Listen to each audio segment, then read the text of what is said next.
Luxury homes in New York and Los Angeles, works of art by Vincent van Gogh and Claude Monet.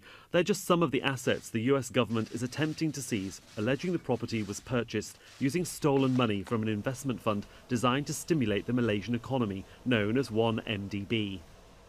Now, the $1 billion in assets that we're discussing today are just a portion of the more than $3 billion that was stolen from 1MDB and laundered through American financial institutions in violation of United States law. Ownership of the property is central to the case. The Justice Department alleges money was siphoned from the fund and moved using shell companies around the globe for the personal benefit of 1MDB officials, including the Malaysian Prime Minister's stepson, Reza Aziz. Aziz is alleged to have used the money to fund a Californian film company that went on to finance the production of the 2013 motion picture The Wolf of Wall Street. It's a film glorifying financial greed.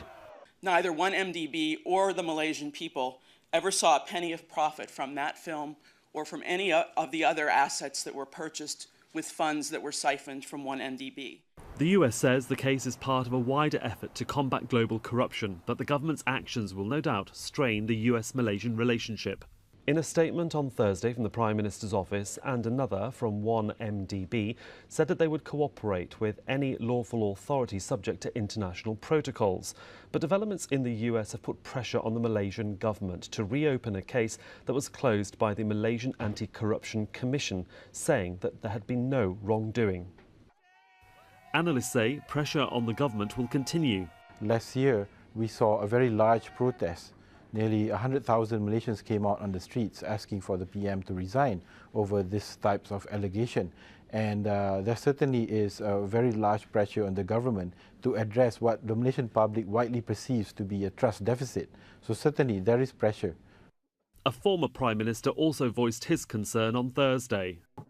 All decisions made with regard to appointments or the usage of the money must have the approval of the advisor to the board, and the advisor to the board is the Prime Minister of Malaysia. So there can be no doubt that Datuk Sri Najib is responsible. This case is the start of a lengthy process in US courts. The assets can only be seized once the government proves the property was purchased using illicit funds. The FBI is also investigating claims of money laundering involving 1MDB. The investigations into Prime Minister Najib, who has long denied any link to the scandal, has always maintained that 1MDB's financial troubles were nothing more than a poor business plan. Sahil Rahman, Al Jazeera, Kuala Lumpur.